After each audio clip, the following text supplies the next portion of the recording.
Artlist.io.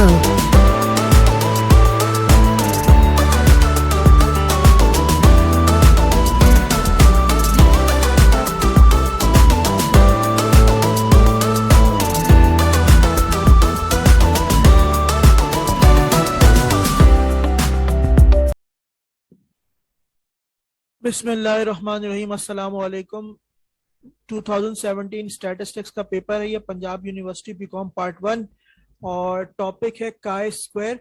और chi square में जो है ये कंटिंजेंसी टेबल अप्रोच कहलाती है। कंटिंजेंसी टेबल अप्रोच ये कहलाती है।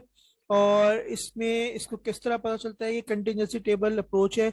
इसमें आपको रोज और कॉलम्स दिए हुए होते हैं। अब जैसे ये क्वेश्चन था, इन्होंने यहाँ पर हम कुछ कॉलम्स दिए हुए, 3 कॉलम्स दिए हुए हैं और 3 ही हमें रोज दी हुई हैं।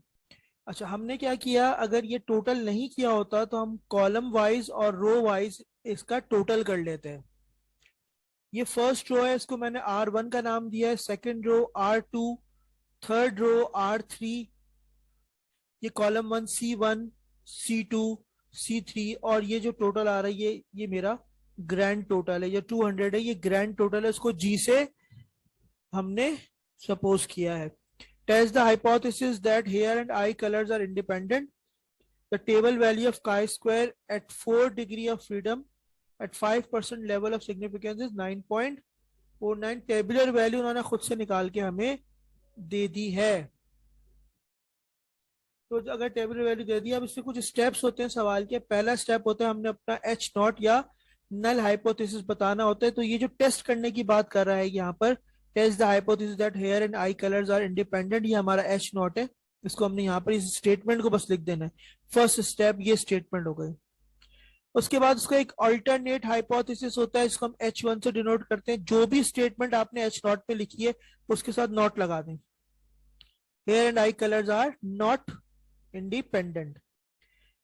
तीसरा जो हमारा इसमें स्टेप होता है वो अल्फा की वैल्यू और लेवल ऑफ सिग्निफिकेंस की वैल्यू हमने देनी होती है। इसमें हमने इसकी जो परसेंटेज होती है, या अल्फा की वैल्यू होती है 0.05 या 5%, बस हमने जस्ट इसको यहाँ पे लिख दिया। चौथा स्टेप है टेस्ट स्टैटिस्टिक। इसमें हमें एक टेबल बनाना होता है। इसके कॉलम्स देख लें। ये फर्स्ट कॉलम है, इसमें बता दूं क्या लिखना है। ओ सेकेंड कॉलम है ऑब्जर्व फ्रीक्वेंसीज। ऑब्जर्व फ्रीक्वेंसीज ये दी हुई है। E expected frequency, O minus E का whole square, O minus E whole square divided by E, ये हमने कॉलम्स देने। अच्छा, अब यहाँ देखिए हम, तो ये हमें नजर आ रहा है, ये फर्स्ट रो फर्स्ट कॉलम है, इसको मैंने कहा है ये 1 1 है। First row first column, first row second column 1 2, first row third column 1 3, second row first column 2 1 2 2 2 3, third row first column 3 1 3 2 and 3 3। तो इस तरह मैंने इसको यहाँ पे लिख दिया 1 1 1 2 1 3, 2 1 2 2 2 3, 3 1 3 2 3 3। और ये जो वैल्यूज दी हुई थी, हर उसमें जो उसके सामने वैल्यू आ रही थी, ये मैंने इसकी ऑब्जर्व्ड फ्रीक्वेंसी वाले कॉलम में लिख दी है। एक्सपेक्टेड फ्रीक्वेंसी के लिए हम कुछ फॉर्मूला लगाते हैं, जहां जो ऑब्जर्व फ्रीक्वेंसी है उसी के सामने उसकी एक्सपेक्टेड फ्रीक्वेंसी भी आएगी। जैसे अगर ये 1 1 है तो E11 1 2 1 3 and so on. Formula कुछ ऐसे बन रहा है कि रो 1 के टोटल को कॉलम 1 के टोटल से मल्टीप्लाई करके ग्रैंड टोटल से आपने डिवाइड करना है, तो आपको E11 मिल जाएगा। इसी तरह E12 निकालने के लिए रो 1 का टोटल कॉलम 2 के टोटल से मल्टीप्लाई होगा, ग्रैंड टोटल से डिवाइड होगा, और ये देखें इस तरह ये सारी चीजें आपकी निकल आएंगी। फाइनली अगर 3 3 निकालना है तो रो 3 का टोटल जो है वो मल्टीप्लाई होगा कॉलम 3 के टोटल से, और आपने जो है इसको डिवाइड करना है ग्रैंड टोटल से। तो ये हमारी आ गई एक्सपेक्टेड फ्रीक्वेंसीज। ये इस तरह कुछ निकालना है। टोटल इसीलिए हमने किया हुआ है, सारी रोज का टोटल हमारे पास मौजूद है। ये कॉलम्स का टोटल है, ये रोज का टोटल है। उसके बाद हमने इसको एक टेबल में पुट कर दिया, और टेबल की जो जो उसमें रिक्वायरमेंट्स थी हमने पूरी कर दी। और आखिरी जो कॉलम था हमारा ओ माइनस ई का स्क्वायर अपॉन ई, इसका हमने सम ले लिया। ये जो सम आया ये कहलाता है chi square calculated value. Chi square calculated value ये हमारी आ गई। काई स्क्वायर की कैलकुलेटेड वैल्यू ये हमारी आ गई।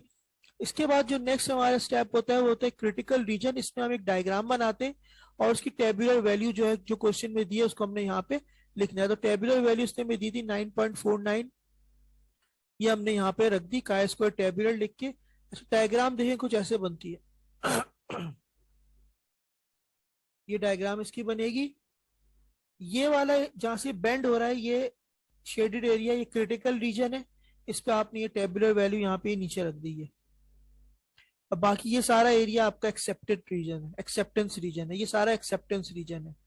अच्छा अब देखना ये हमारी जो कैलकुलेटेड वैल्यू अगर इस टेबुलर वैल्यू से छोटी है तो इसका मतलब वो यहाँ फॉल कर रही है एक्सेप्टेंस रीजन में, और अगर हमारी कैलकुलेटेड वैल्यू टेबुलर वैल्यू से बड़ी है तो ये इस बाउंड्री के इस तरफ आ गई, इसका मतलब है ये क्रिटिकल रीजन में चली गई। ठीक है, ये क्रिटिकल रीजन में चली गई। इसको मैं अपने स्टूडेंट्स को इस तरह बताता हूँ कि ये बाउंड्री लाइन है, इसकी तरफ जंगल है या सहरा है, तो अगर आपकी वैल्यू जो है कैलकुलेटेड वैल्यू जंगल की तरफ निकल जाती है तो वो क्रिटिकल रीजन में चली गई है, और अगर आपकी वैल्यू जो है वो जंगल की बाउंड्री से पहले ही रह जाती है, इसका मतलब शहर में रहती है, तो एक्सेप्टेंस रीजन में फॉल कर रही है। तो ये डायग्राम बनाने के बाद हमने फाइनली कंक्लूजन देना है, अगर हमारी कैलकुलेटेड वैल्यू छोटी है टेबुलर वैल्यू से तो हम एक्सेप्ट करेंगे किसको, ये जो एच नॉट था, ये जो हम एक्सपेरिमेंट कर रहे थे कि hair and eye colours are independent, तो हम इस पे ठप्पा लगा देंगे, हम कहेंगे कि जी बिल्कुल हेयर एंड आई कलर जो है वो इंडिपेंडेंट है। लेकिन अगर ये बड़ी होती तो हम उसको फिर यहाँ आंसर लिखते कंक्लूजन में रिजेक्ट एच नॉट। जब एच नॉट जब रिजेक्ट किया जाता है तो इसका मतलब ये होता है कि फिर हम एच वन को एक्सेप्ट कर रहे होते हैं। तो फिर अगर वो रिजेक्ट की तरफ चला जाता तो हम लिखते hair and eye colours are not independent, या हम यहाँ पे लिख देते रिजेक्ट एच नॉट। तो ये क्वेश्चन है, थोड़ा सा वर्किंग इसमें ज्यादा है आसान, तो इसको ट्राई करें, 2017 में आया है ये। बहुत बहुत शुक्रिया।